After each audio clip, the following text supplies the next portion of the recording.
Kita kali ini akan lihat game saya segini, dan saya akan kita akan lihat YouTube dulu. Iya. Ya, dan dulu.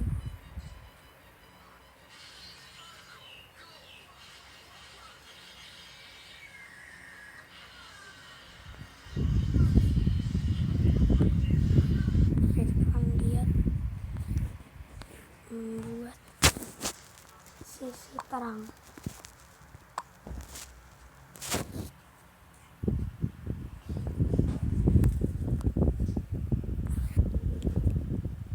Ini bagaimana jika tidak ada bukti?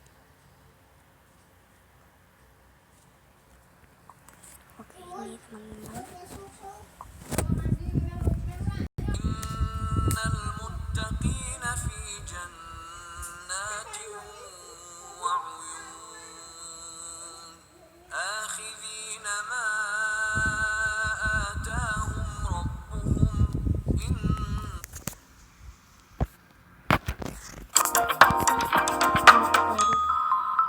Mari bayangkan planet kita dari jauh. Sekarang, lihat lebih dekat. Lebih dekat? Yap, seperti ini. Lihat kerumunan besar yang bergerak itu. Coba mendekat. Itu adalah manusia. Berjuta-juta atau bahkan bermiliar-miliar. Semuanya laki-laki. Dan mereka tampaknya berkumpul di depan sesuatu, seolah mereka sedang memujanya. Lebih dekat. Oh, singgasana rupanya. Dan di atasnya duduklah seorang wanita. Semua berawal sekitar 1,5 abad lalu. Anak perempuan tidak dilahirkan lagi. Setiap anak di setiap keluarga berjenis kelamin laki-laki. Bayi laki-laki mungil yang sehat. Awalnya, orang tak begitu memperhatikan. Dan dalam banyak budaya tradisional, ini bahkan dianggap keberuntungan. Keluarga mereka mendapatkan pewaris yang sehat dan kuat. Dan semua baik-baik saja. Tapi, tak lama, mereka mulai merasa ada yang tidak beres. Ini lebih jelas terlihat di komunitas kecil, di mana anak-anak tidak dilahirkan secepat di kota besar dan semua orang saling mengenal. Anak laki-laki di sini, anak laki-laki di sana. Tak terlihat ada anak perempuan. 10 tahun berlalu dan ada ratusan atau ribuan anak laki-laki yang mendekati masa remaja, tapi masih tak ada anak perempuan.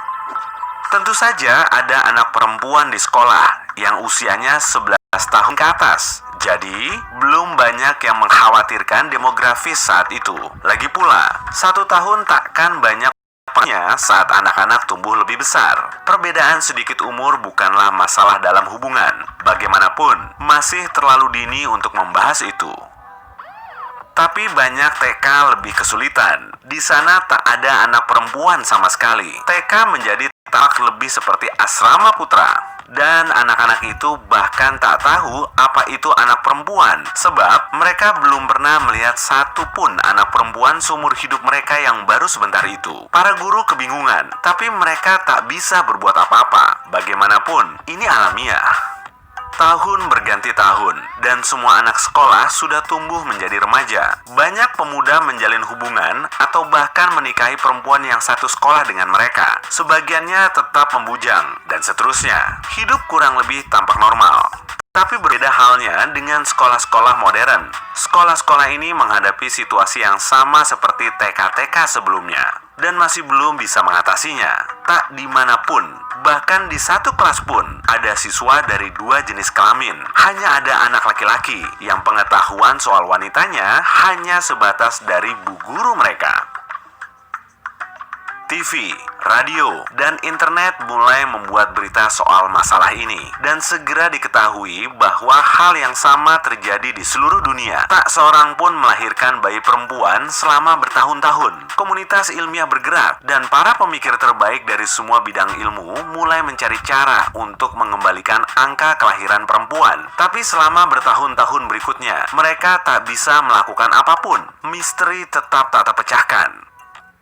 bagian dari populasi wanita terakhir yang menikah pada akhirnya melahirkan. Tapi semuanya anak laki-laki, bukan hanya SMP dan SMA yang dipenuhi oleh siswa laki-laki.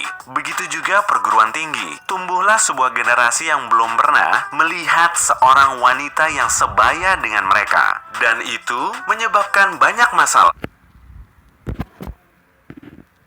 Bosan di rumah aja? Yuk main Shopee Joget, dijamin ketagihan.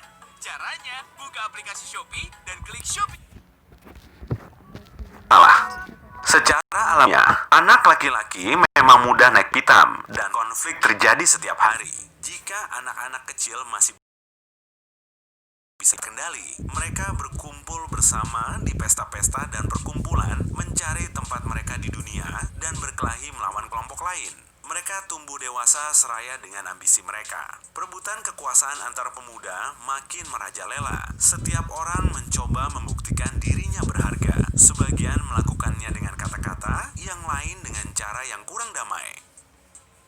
Bertahun-tahun berlalu dan dunia menjadi makin tidak stabil. Semua orang di bawah 40 tahun adalah laki-laki tanpa kecuali. Planet ini dengan cepat kehilangan kaum wanitanya, dan wanita yang tersisa diperlakukan seperti ratu. Perbedaan gender menjadi pelajaran wajib di sekolah karena makin sedikitnya pemuda yang tahu apa sebenarnya perempuan itu, baik tua atau muda. Tapi sejalan dengan waktu, ini berubah dari pelajaran sehari-hari menjadi sejarah. Setelah 100 tahun, datanglah resesi. Tak tersisa seorang wanita pun di dunia, dan bahkan kata wanita tidak dipakai lagi. Gambar-gambar kaum wanita masih ada, begitu juga film dan lagu. Tapi itu semua lebih seperti keanehan dari masa lalu.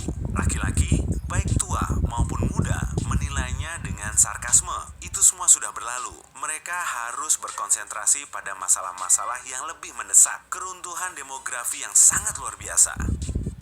Tak heran hal ini terjadi. Tak ada yang melahirkan anak lagi, sehingga anak laki-laki pun juga tidak lagi dilahirkan. Tak ada anak-anak sama sekali. Semua TK tutup dan terbengkalai. Sekolah dengan murid makin sedikit, sampai akhirnya tak bersisa lagi. Konflik menjadi masalah sehari-hari dalam masyarakat baru ini, yang dipenuhi individu ambisius tanpa rasa kasih dan kelembutan di hati mereka. Sedekade lain berlalu, populasi dunia menjadi dewasa seutuhnya. Tak ada remaja tersisa, dan para pria di dunia mulai lupa seperti apa itu anak-anak. Hanya orang-orang tertua saja yang masih ingat masa-masa saat anak-anak berlarian di mana-mana. Tapi tak ada lagi yang bisa mengingat wanita hidup yang pernah mereka jumpai. Tapi kemudian, suatu keajaiban terjadi. Sebuah laboratorium ilmiah yang berfokus pada bidang modifikasi gen tiba-tiba memberikan informasi kepada dunia bahwa para penelitinya berhasil membuat sebuah embrio dengan dua jenis kromosom sama, XX.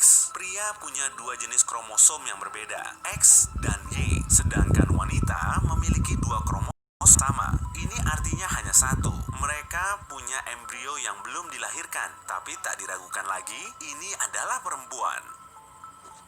Saat kabar itu menyebar, seluruh dunia merasa tegang.